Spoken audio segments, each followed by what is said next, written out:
Hey y'all, welcome back to my channel.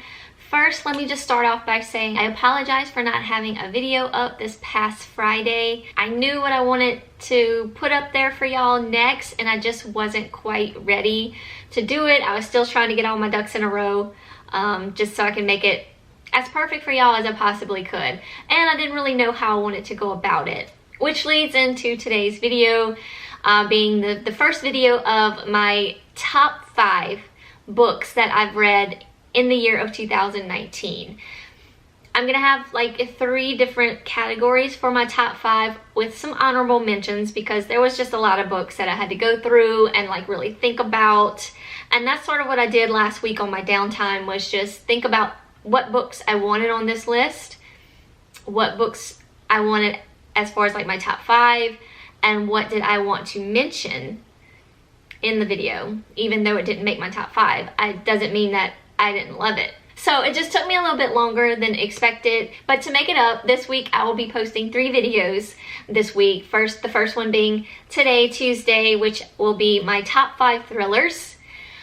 Wednesday will be, or tomorrow will be, my top 5 male romances, and then Thursday will be my top 5, still in the male romance category, but young adult category, because I did read a good bit of young adult LGBTQ plus books that I really did enjoy, and I wanted to include those some kind of way, but yet I did feel like they were separate from a true male romance. So those are going to be my top 3 categories, because those are the top genres that I tend to read.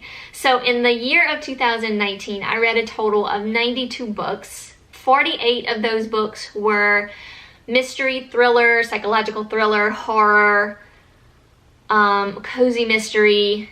I put it all in that category because they were pretty much all mystery, thriller type books. And then 37 of those 92 books were male romances / young adult LGBTQ type of books. And then the rest that will equal up to the 92 is just some random books I read throughout the years, some random just romances, or I think there's a nonfiction book in there somewhere, just random other books. But funny enough, none of those really made a 5-star rating, so I didn't include them in any of my top 5 categories. All these books that I will be talking about within the next 3 days will be 5-star ratings. For me, anyway. And once again, I'm just filming in the wrong time of day. I thought it was going to be a very overcast day, but it's turning out to be quite sunny today. which is fine, but I should have filmed earlier this morning, I guess. But anyway, here we are. It's all good. At least they're over here, not on my face. Alright, so let's get into my top 5 thrillers of 2019. I will try not to bore y'all too much, because I have talked probably in length about most of these books. Most of these books were also in my top 13 thrillers for my Friday the 13th in December video. So some of them are in there as well.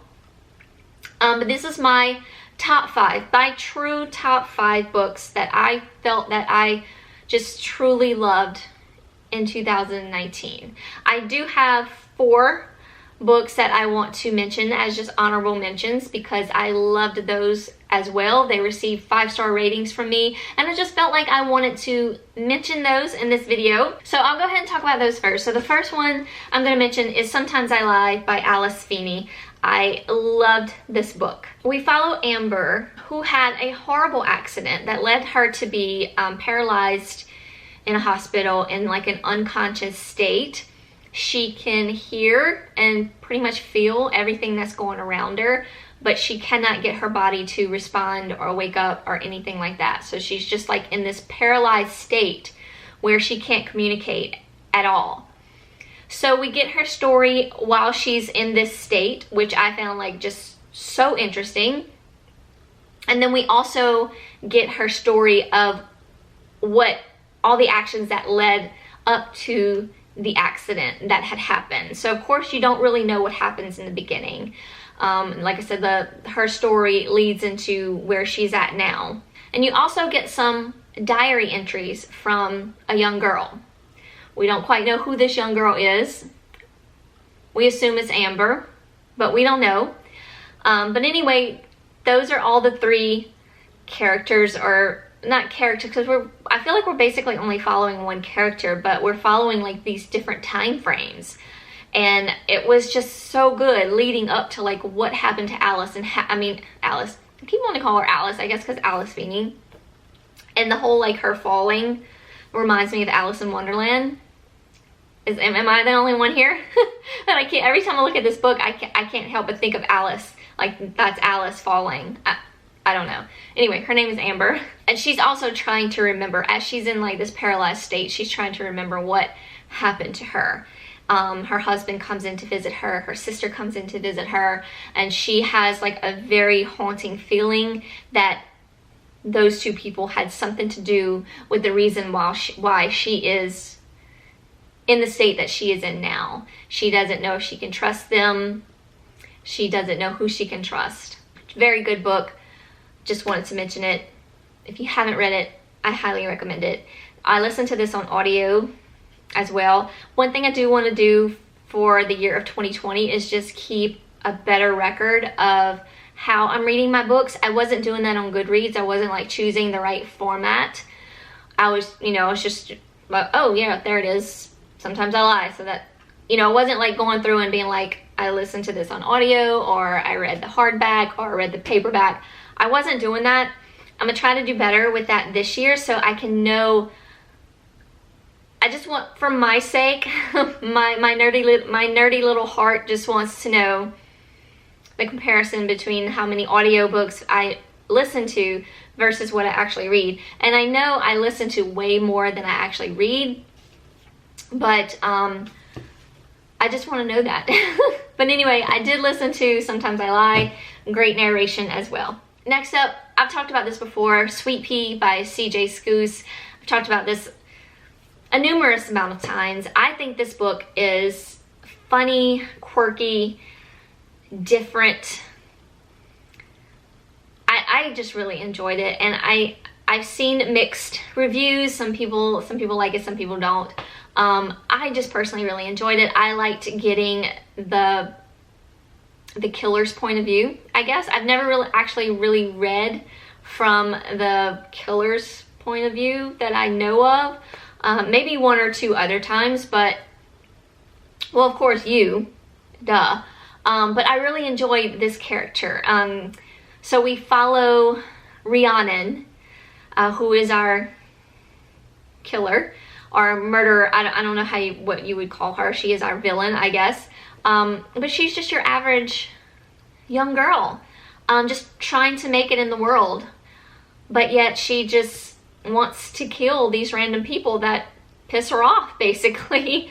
But I mean, I got like Dexter feels from her. That's kind of how I felt that her character was leaning towards, although there was some killings that she probably should not have done. But for the most part, I got like a Dexter vibe from her. But she kept like this journal, and every chapter would begin with like her kill list. And it would be from just random people that pissed her off. Someone at the grocery store, someone pulled out in front of her, someone at the gym, whatever, someone at her office, whatever it could have been. She makes this kill list. But I just really enjoyed it. She was funny. I love listening to her little banter that she goes with herself in her head. She was just an interesting character to me, and she got herself in sort of a little bit of a pickle in this first book. And I really need to read the second book, which is called In Bloom, to find out what happened to Rhiannon. And yeah, but yeah, I really enjoyed Sweet Pea and just wanted to mention it. I also did listen to it on audio. The narration was very good. Next up, I want to mention Watching You by Lisa Jewell, another book where we're following many characters. And that's another thing I love in a book, where we can get the point of view from all kinds of different characters. But our character who is focused on throughout the book is Joey. She is a young 20-something-year-old woman. Hasn't really made anything for herself yet. She's just recently married. I think she met this guy on like an island that she was vacationing on. His name is Alfie. And they come home to live with her brother and sister-in-law. And she becomes very intrigued with their neighbors from across the street, who we follow in the book as well. His name is Tom. We don't really follow much of his wife, but he's married to a young wife and they have a son. We do follow a little bit of the son. The son is super creepy. So there's a lot going on in this book, but I think that's what made it so interesting and so good. There's also like a police report that we follow in this book, because the book actually starts with the murder. And so someone's been murdered and it looks like Joey is our main suspect. So that's pretty much how the book starts, is right away. You don't know who's murdered, of course, but there's something in that murder scene that has something to do with Joey. And that's kind of how the story takes off. And then you're reading like these police reports, and then it starts in on all the characters and what led up to that moment in the book. So it was really good. I really enjoyed it. Also listened to this on audio. Also enjoyed the audio version as well. I did start reading it, but then I got to a point where I didn't want to put it down. So I just went ahead and I started the audio, I think like on either Scribd. I think it was on Scribd that I got it, but yeah, I did start reading it, but it was one of those books where I didn't want to stop and I had to work, so I just put it on audio. But really, really good. I really enjoyed it. And lastly, for my honorable mentions is Recursion by Blake Crouch. I loved this book so much. It almost made it to my top 5, but there was one other book that I just preferred over it. But anyway, this book is crazy, y'all. I don't even know how to describe it, but it has to do with, it seems to do with a little bit time travel, but it's more like it messes with the memories. So you can basically take a memory and fix that memory. If it's a bad memory, maybe something you did and you regret it, you want to go back and fix it. So in this story, we have Helena. It's either Helena or Helena. I'm not sure I don't remember. I did listen to this on audio, but I don't remember how to pronounce her name. But she is a neuroscientist who built this chair to sort of help patients with Alzheimer's to remember. And this chair basically got into the wrong hands, and it just went from there. And it got crazy. It started changing things throughout history. I can talk all day about this book. There was so much into it. One thing I will say, if you do read this, I recommend the audio, because I felt like hearing it instead of like me like physically like reading it and trying to soak it all in. Unless you're one of those that can soak it all in while you're reading, sometimes I get distracted. So I'm better at listening to a book than I am reading it, which is probably why I listen more than I read. But I felt like the audio version just made it easier for me to understand what the heck was going on, because there is so much happening in this book. So many little things that you just have to take in. But it was very good, very well written. Highly recommend the audio version. It is read by 2 narrators, one for Helena and one for our male character in this book. I believe his name was Barry. But 5 stars I gave it, but it didn't quite make my top 5. But we'll talk about that in a minute. All right, my top 5, y'all. Finally, I know. See, I can go on and on about these books, especially if I love a book. I can talk forever. So we'll start off with number 5. I don't have the physical book, so I'll put a picture of it here. It is Verity by Colleen Hoover. A lot of people do not like this book. This was my first Colleen Hoover book, and I loved it. I loved it. It was her first, she's usually a romance writer, but I believe it was her first take at like a mystery thriller. I believe it felt to me more like a psychological thriller, because there's not really a mystery aspect to it, but it definitely kind of messes with your head. So definitely a psychological thriller. I thought she did a wonderful job on this. A lot of her like normal fans that read her romance didn't like it. I loved it. So this is about I guess I want to say like a struggling author. It's been a while since I read it. I don't remember the names of these people either. I'm horrible at remembering names. But she gets the opportunity to finish a series of a very famous author. And she is chosen by this author's husband because this husband has read some of her work and really enjoyed her work. So he's the one that chose her to finish his wife's series that she had going on. I know the famous author, her name is Verity. So this author, I don't remember her name, I'm so sorry. But she takes this opportunity because, you know, she's not doing very well for herself, and she's got her mother. I think her mother is living with her and has cancer and is dying, so she's trying to take care of her as well as write, and things are just not going her way. So she jumps into this not knowing what to expect. She goes to live in the home of the couple of, you know, the husband and Verity. So Verity is at home ill, and she is in a state where she cannot finish her books. So our main character goes into, let me find out her name because that's just going to bother me. I don't like knowing, especially if I really like this book, I don't like not knowing what her name is. Her name is Lowen.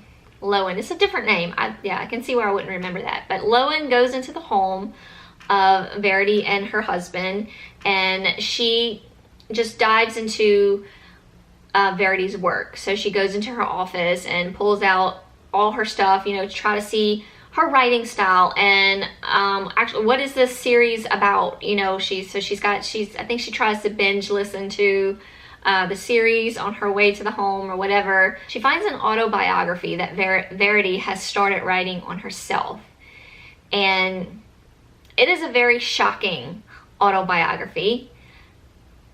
And the more that Lowen reads it, as you know, she tries to get to know the person that Verity is, it's some crazy stuff in that autobiography. And so Verity doesn't know what she's dealing with. She starts to feel like she's seeing things. She starts to feel like Verity is watching her. She just feels like she's very haunted by this, and the things that she's reading just haunts her. I couldn't get enough of it. I couldn't put it down. I read this as an ebook, and I loved it. Like, I finished it in a couple days. It was like a romantic thriller, psychological thriller.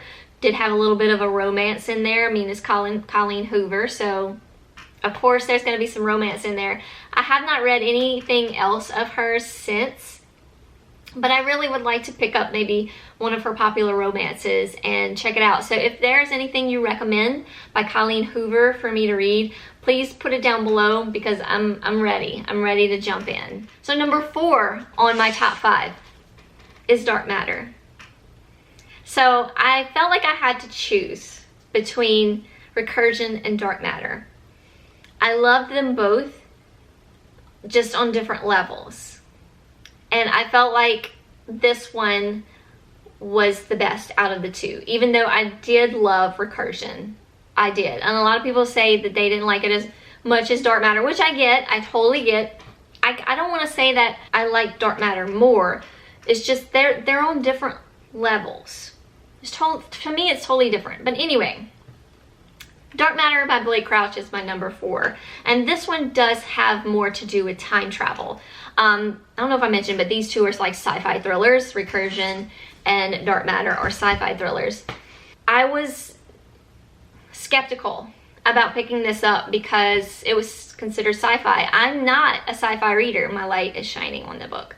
I'm not normally a sci-fi reader, and now I feel like I want to try everything sci-fi. Which one of my books in my top 5 is also another sci-fi book. So I guess sci-fi can be other than aliens. I always just picked sci-fi as like, you know, Star Wars, aliens kind of thing. Now, I have watched Star Wars in the past growing up or whatever, but I've never really been a big fan. It's just not my jam, and that's fine. But anyway, I've always kind of pictured that as sci-fi.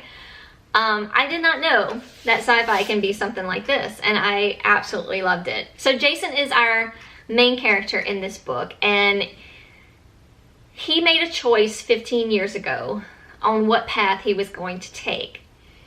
And you know, we all do that, and we all have our thoughts. Maybe some of us have regrets of the choices that we made. He has never had any regrets, but he's always thought, what if I would have went down that other road that I could have chose? Where would I be at now? Well, in this book, that other Jason sort of creates a way to go back and see what his life would have been like if he would have chose the path that the other Jason chose. Did I lose y'all somewhere? Because I think I'm confusing myself. But you see what I'm saying? So there's like Jason number 1 and Jason number 2. Jason number 1 is a science professor at a college. Loves his life, no regrets. Wonders where would he be if he may have took that other road.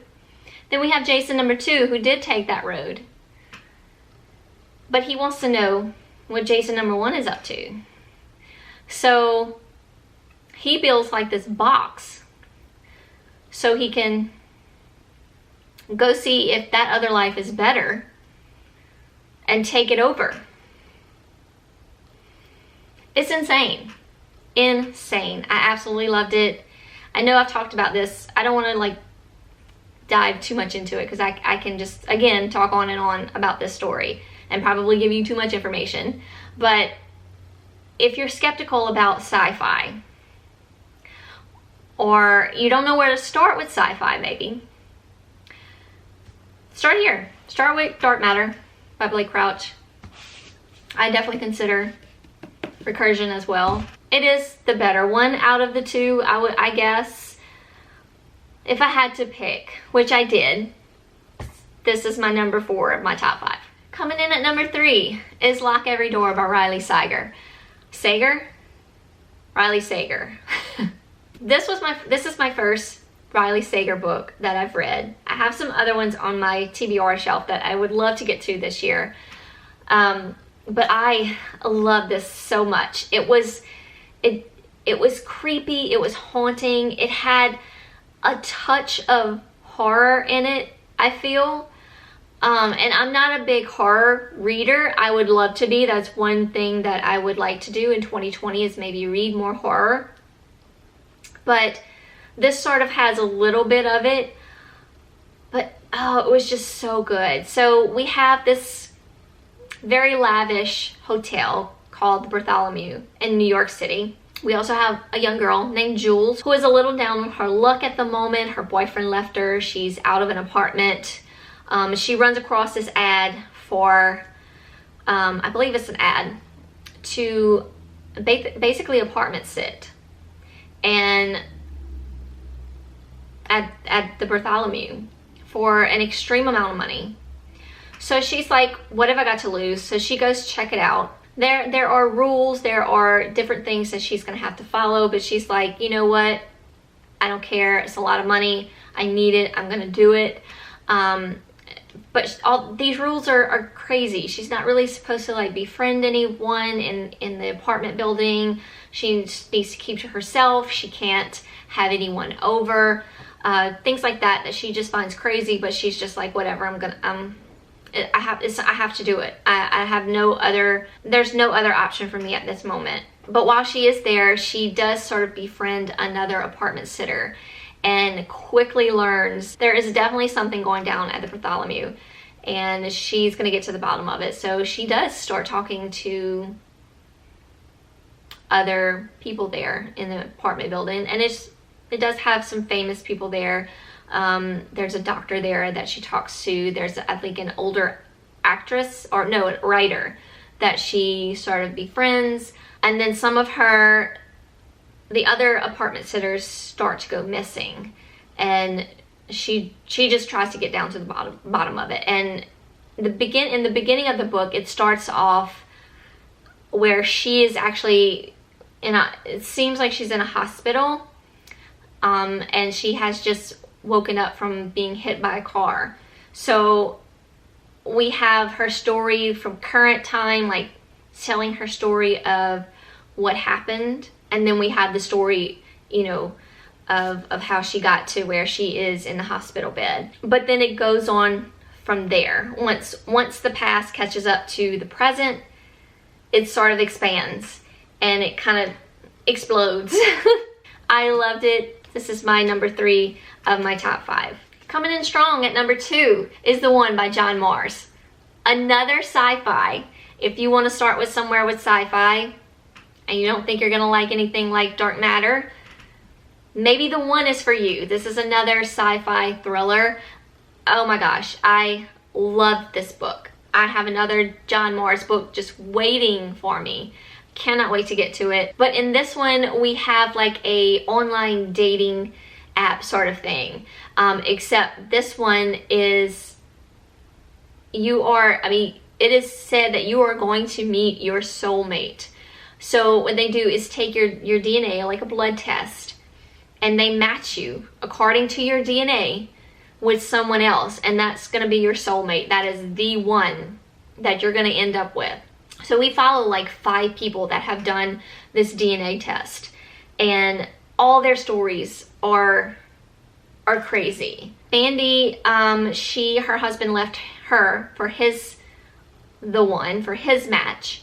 So she's going to try to find her match. Her story was sort of sad, but it has a crazy twist to it.